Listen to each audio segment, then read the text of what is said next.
honestly, you just have to have some patience with yourself and give yourself some grace. Good to just have that mindset. Always keep that in the back of your mind. Less is more, less is more, less is more. Hola, hola mi gente. ¿Qué pasa? Y bienvenidos de nuevo a mi canal. If you're new here, what is up? Welcome to my channel.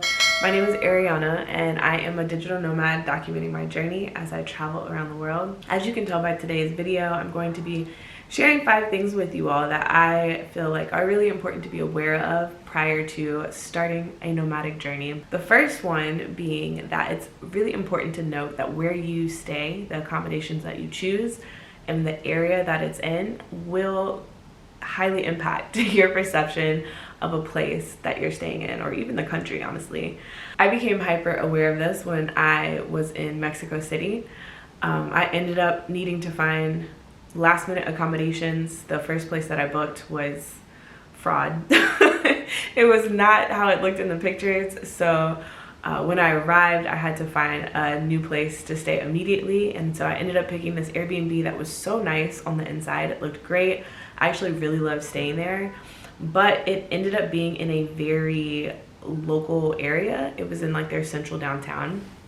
And this was a bit of a culture shock experience for me because there weren't a lot of other foreigners out and about. Like I really was in the heart of just all the Mexicans that lived in the downtown area. So not only did I stand out because I'm like the only black person around, but I was also like the tallest person. And so people would just like stare at me. It really felt like I was like a walking zebra, just like in the middle of like downtown. So that in itself was a bit of a shocking experience for me. It also was difficult for me to adapt to the environment because a lot of the places were open only when I was working. So like when I would go out to like find food or try to buy things, everything around me was closed. And then also navigating from the area that I was staying in to the more touristy, is that a word? The more touristy areas, it was a bit difficult because there was a lot of traffic just getting in and out and navigating to other parts of the city. So when I left Mexico City, that really weighed in on what my perception of living in the city was like. And fortunately, I met another girl while I was there who was living in a different area. I think she was in Recoleta, if I remember the name of the neighborhood correctly. But it was more popular with expats and other nomads. And so her experience being in the city was completely different from mine. She really loved how like walkable things were, and like there's so many different cafes and different places to eat, restaurants and stuff like that. And that was not how the area that I was staying in was like at all. So it really can kind of put you in a bubble in terms of like how you perceive, you know, the place to be and how your experience in a particular place is. So it's just something to keep in mind. You may not want to stay around a bunch of expats or other nomads. You might prefer the more local experience, but it's just really good to know what you're getting yourself into when you book your accommodations. And it's also good to keep in mind that just because your experience, you know, living in one place was a certain way, that's not necessarily how like other areas in the city or even in the country would be. So just something to keep in mind as you're traveling, and also as you're picking out your accommodations, that the neighborhood really is important. The area that you're staying in is really important.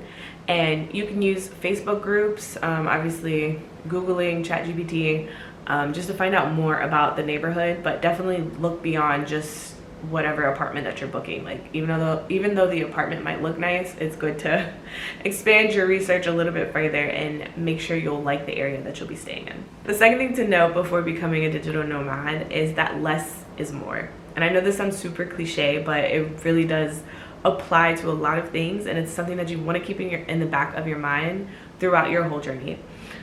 So when you're packing your suitcase and trying to decide between like 5 pairs of shoes or maybe just the top 3 that you'll need, less is more.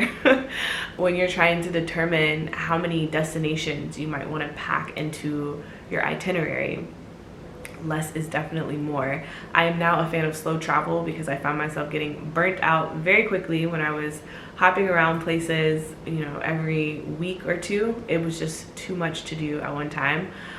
For me, it has made more sense to just base myself somewhere for a month to 3 months, kind of fill it out. And if I want to explore other places, it's still possible, but places that are nearby to that home base, right, that I'm staying in, and that won't require me to pack up my entire suitcase and maneuver, but just like a duffel bag, something overnight that I can take, explore, and then hop back to where I was. So yeah, less is more in that case. When it comes to stressing and worrying about things, less is more. Like, just constantly tell yourself that less is more, because it really will make a difference on this journey, and it's true. This also applies to when you are planning out your travels. So when I started out planning ahead and making sure that I had accommodations and a flight in place for 3 to 6 months. Like, wherever I was planning on going, whether I was just hopping to 2 or 3 countries, having those flights already booked, accommodations lined up. And I found that was putting me in a position where I was kind of getting stuck or feeling stuck. Like, I would get places, discover I didn't really like it, but would need to stay there or would have to lose out on money because I have booked things so far in advance. So even when it comes to booking stuff, planning things out, less is more sometimes, especially if you are navigating a new place that you've never been to. You might get somewhere and discover you really, really like it, and you want to stay longer than, you know, the 3 or 4 weeks that you plan to stay there. So it's good to just have that mindset. Always keep that in the back of your mind. Less is more, less is more, less is more. The third thing to note is that it's going to take you some time to get settled, no matter where you go. This is something that's easy to forget, and honestly, you just have to have some patience with yourself and give yourself some grace, because it really does take usually a week to kind of get adjusted, to get acclimated to somewhere new, to figure out, you know, your routine, your schedule, when you're going to be working, how you're going to be working, getting situated with things like if you work out, going to a gym, take some time figuring out, you know, which grocery stores are, you know, your preferred go-to areas, which restaurants you like eating at. Like, it takes some time just getting into a groove when you get to a new place. So another reason I am an advocate for slow travel, but also something to keep in mind when you are getting settled in. It's easy to get frustrated with yourself and just feel so out of place when you first get to a new destination. But really, it's just part of the process, and you have to have patience and allow yourself the time to get acclimated somewhere.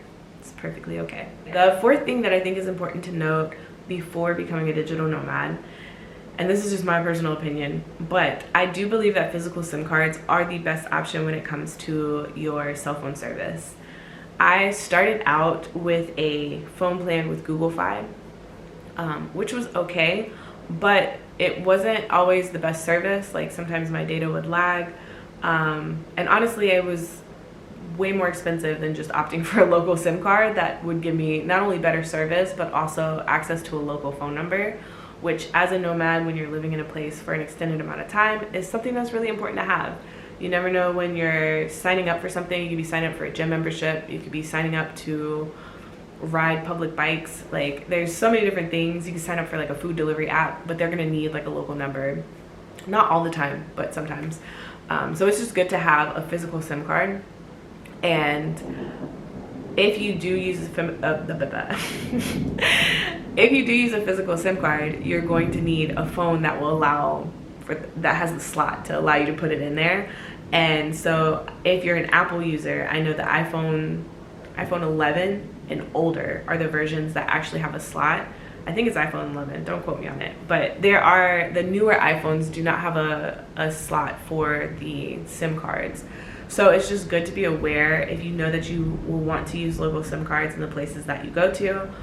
Prior to leaving, you might want to buy a backup phone, or maybe even trade in your phone, so that you can have the option to use a physical SIM card. And I made a whole video about cell phones and getting service abroad. I will link it up above. I also included my link for Airlo down below in the description box. I do use eSIMs when I first land somewhere because it's just the easiest way to make sure that I have data when I land. But I usually only get like 1 gig or whatever the cheapest package is to kind of carry me over until I can get a physical SIM card, because those are usually the most affordable options. But like I said, they also provide the best service typically, and you get a local phone number. Last but not least, what you should know before becoming a digital nomad is that you should not go through the process of getting a digital nomad visa prior to getting to the country. Like, you need to at least have visited once, maybe more than once. You have to know that you really like being there before going through that process. As US passport holders, our passports already come with the privilege of being able to stay in certain countries for months at a time. So it just makes sense before going through the process and putting in the time and the finances and the effort of getting an actual visa to be in that location. Make sure that you like it, make sure that you like living there prior to just going through all the steps to get a nomad visa. It's not necessary unless you know that you want to be there for long term, and long term being like 6 months to a year. Even, I would even say longer than 6 months, because places like Colombia, you can go for 3 months and then you can extend. A lot of countries have the option to extend somewhere. But yeah, be sure to look into visa requirements if it is a place that you want to live in long term, and evaluate your options, but definitely don't jump the gun on that. Less is more, right? Doing less is more in this case. So yeah, fill out the place first, be there first, experience it first, and then go through the steps of getting a visa if that's something you want to pursue. Okay, so that's all I have to share with you guys. If you have any questions about being a nomad, please drop them down below. I will be sure to answer them. If you have any more tips that would be helpful for someone who is thinking about pursuing the digital nomad journey, also please share those down below. We would love to read them. And yeah, that's all that I have to share today. Thank you so much for watching this to the end, and I will catch you guys in the next one. Ciao.